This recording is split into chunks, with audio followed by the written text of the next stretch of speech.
Mas ainda em pé, vamos ler a palavra de Deus então no capítulo 17, no verso 32, diz assim: lembrai-vos da mulher de Ló. Apenas isso, pode ser assim. Diga para o teu irmão assim: lembrai-vos da mulher de Ló. Lembra-te da mulher de Ló. Fala para ele: lembra-te da mulher de Ló. O texto que nós lemos aqui nessa noite do Evangelho de Lucas, Jesus está aqui falando acerca dos finais dos tempos. E ele começa a falar então que os finais dos tempos será algo assim como ninguém espera. Quando nós menos esperarmos, o Senhor Jesus estará vindo buscar a sua igreja. Tem duas coisas que nós não temos como saber quando vai acontecer. Não temos como saber exatamente quando. Nenhum de nós sabemos. Um é quando nós vamos morrer. Tem alguém aqui que sabe? A data, o dia. A não ser que tenha alguém com pensamento suicídio. Se tiver, fala que é para a gente orar. Né? Porque ninguém sabe a hora que vai morrer. Nem o dia. Isso significa que talvez, o quê?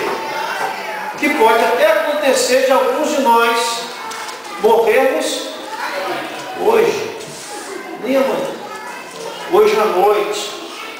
Pode acontecer. Segunda coisa que nós não sabemos é quando Jesus virá. E esses dois fatores, eles estão interligados com o fim da nossa existência terrena. A nossa existência terrena vai acabar quando morrermos ou quando Jesus voltar para buscar a sua igreja. E nós não sabemos quando isso vai ser. A gente faz planos, todos queremos viver com mais certeza de salvação que tenhamos. Sempre queremos viver, ninguém aqui quer morrer. Mas Jesus então, falando acerca dos finais dos tempos, acerca das vindas do seu reino, ele começa a falar dos dias de Noé, quando as pessoas comiam e bebiam. Está alguns versos antes, neste mesmo capítulo, e de repente veio o dilúvio. E ele começa a falar também de Sodoma e de Gomorra. Os irmãos aqui, eu creio que a maior parte já está bem familiarizado com a história de Sodoma e Gomorra. Sodoma e Gomorra eram duas cidades que, ao que parece, bem prósperas. Existem muitos teólogos que colocam o único motivo para a destruição de Sodoma e Gomorra como sendo apenas devido à prostituição sexual, homossexualismo, sodomia, que abundava naquela terra.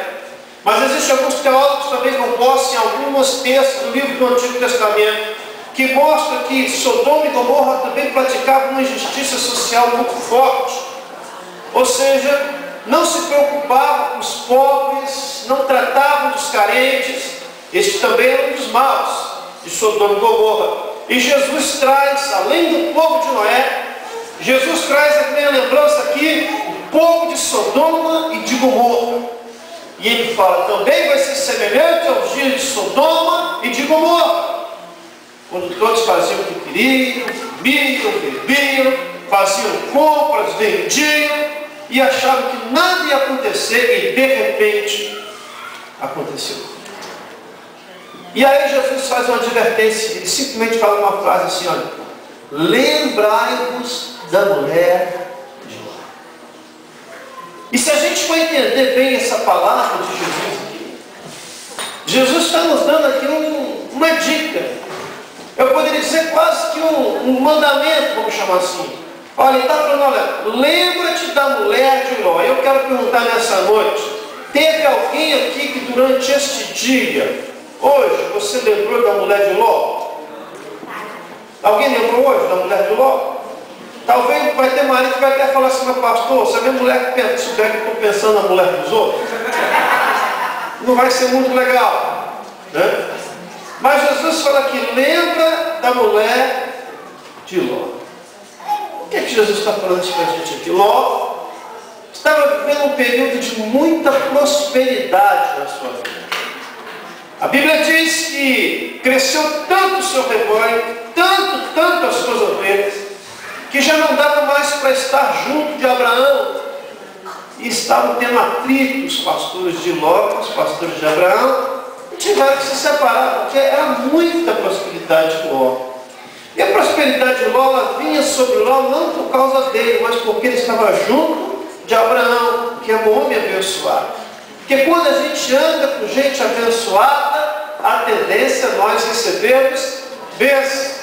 E quando a gente anda com gente que não é muito abençoado, né, já sabemos a resposta.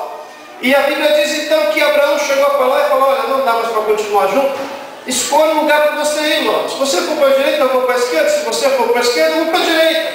E Ló levantou os seus olhos e viu as campinas de Sodoma e de Gomorra. E pelos seus olhos naturais, Ló viu Sodoma e Gomorra e expressou dizendo que pareciam ser como o jardim de Deus. Eu queria que você pensasse bem nessa frase dessa noite. Porque Ló, quando olha para Sodoma e para Gomorra, nos seus olhos naturais pareciam ser o jardim de Deus. Tem muita coisa, querido, que às vezes a gente olha com os nossos olhos naturais e parecem jardim de Deus, mas não tem nada a ver com Deus. Sodoma e Gomorra é uma cidade de prostituição, é uma cidade que até hoje, até onde nós sabemos, inclusive, nunca aconteceu mais um fato como esse, de Deus destruir totalmente a cidade com fogo e com enxofre, de tão animal naquela cidade. Não obstante, Ló, quando olha para Sodoma e Gomorra, lhe parecia aos seus olhos um jardim de Deus. Tem gente que está entrando pelo cano, porque quando começa um namoro, o namorado parece um jardim de Deus. Aos olhos de primeira vista, parece um jardim de Deus aquela menina. Depois de um certo tempo, ele já está querendo pedir para cair fogo do céu para consumi-la, porque ela se tornou uma Sodoma na sua vida. A história de Ló é uma história triste, porque é a história de um homem que andava com pessoas com Deus, e ele vai para Sodoma e Gomorra, e seus olhos crescem no lado material, ele não respeita a autoridade espiritual do tio, porque quando Abraão chega e fala: escolhe para onde você quer ir, ele teria que dizer: não, Senhor, eu só estou sendo abençoado por ti, é o Senhor que escolhe para onde eu vou. Ló tinha que ter orado para perguntar para onde ia. A gente não vê Ló orando, perguntando para que casa que ele vai mudar, para que cidade que ele vai mudar, para que campo ele vai mudar. Ele simplesmente levanta os seus olhos, vê um lugar, interpreta como que sendo um jardim de Deus, pega a sua esposa, pega seu rebanho e parte para lá. E hoje em dia, eu já testemunhei muitas histórias de pessoas que estavam até experimentando uma prosperidade muito grande da presença de Deus, financeiramente falando, mas que por causa de uma decisão errada, entrou por um caminho assim de problemas.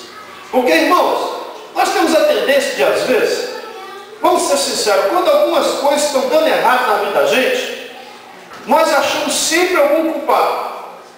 Ou é o diabo. Normalmente o diabo é sempre o primeiro da nossa lista. A gente sempre tenta colocar a culpa no diabo, a culpa no irmão, a culpa no vizinho, a culpa no parente, a culpa no amigo, a culpa da igreja, a culpa do pastor. O pastor, acho que inclusive em algumas igrejas ultimamente, ele já está encabeçando, ele está sendo o segundo da lista. Para algumas pessoas assim parece que depois do diabo é o pastor. E a verdade é que muitas dos nossos sofrimentos nós estamos passando porque nós escolhemos. Diga para o teu irmão assim: você vai viver muito daquilo que você escolhe. Questão de decisão. Tem gente que escolhe com quem vai casar, depois não dá certo, dá um problema danado. Ah, Deus. Ah, diabo não tem nada a ver com isso. Deus não tem nada a ver com isso. Tem gente que muda de emprego de qualquer jeito, sem uma direção, dá tudo errado, depois, ah, meu Deus.